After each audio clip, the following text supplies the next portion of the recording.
What does it take to be a man? When I first heard that question from you, Josh, the word that popped into my mind right away was humility. Uh, that is a character trait that I think is in short supply. It's good to be confident. It's good to have self-confidence, but humility, the ability to be humble, I think is.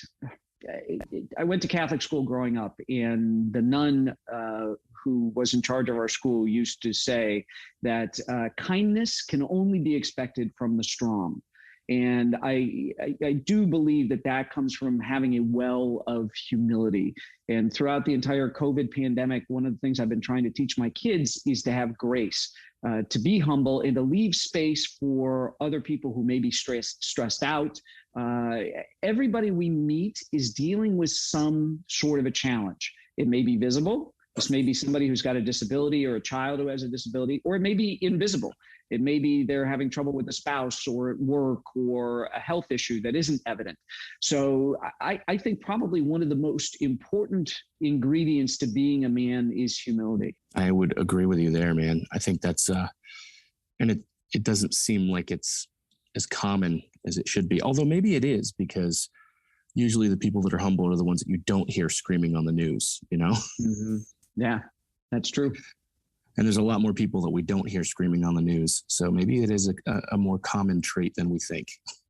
Yeah, and the news self-selects for the people who scream the loudest. That's what gets people tuning in. So I got asked recently, what's one of the greatest national security concerns you have? What's one of the biggest threats to America's national security? And I said, social media.